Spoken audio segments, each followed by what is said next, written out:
Banks. What's it like when you lose your bank? The last bank in West Byfleet shuts for the final time today. The closure of the Lloyds Bank has led to calls from the local MP Will Foster for a banking hub to be opened. The Staines branch of Lloyds also closing. I want to bring in Ron Delnevo, who's the chair of the Payment Choice Alliance. Ron, good morning to you. Good morning, James. Good to talk to you again. Now, Lloyds in West Byfleet, also in Staines, closing today.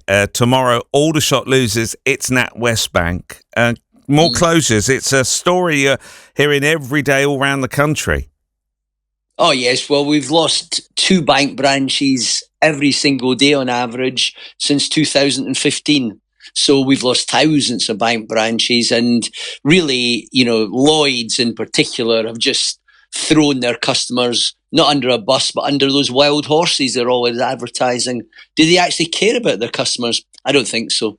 Interesting. Look, we heard from one local businessman wants to actually be able to go and get change. Can't do that anywhere.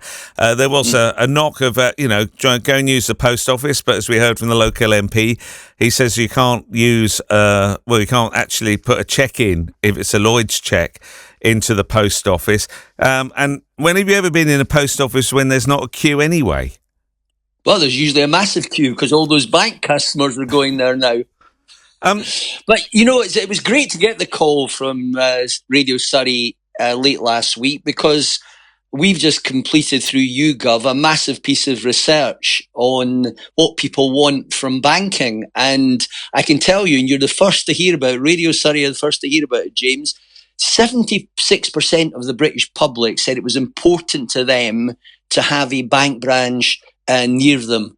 And 53% said they thought that every single transaction that can be done online should be also capable of being done in a local bank branch. And only 3% said they felt that all banking should be online. So the idea that the British public have agreed to what the banks are doing is absolute nonsense. They're actually totally ignoring what the British public want. And as I say, it's a complete disgrace. Why are they doing it? Is it a cost-saving measure?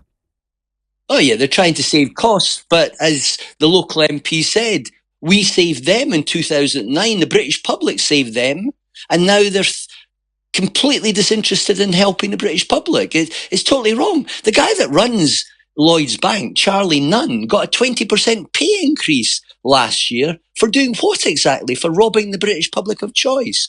But the great thing is, James, that the Treasury just announced an inquiry under Richard Lloyd, who's a former senior person at Which, looking at access to banking services around the UK. That only started last month and is due to run until October. So I would advise all your listeners, you're not helpless. Don't just say mustn't grumble. Contact Richard Lloyd and tell him how you feel about what the banks are doing.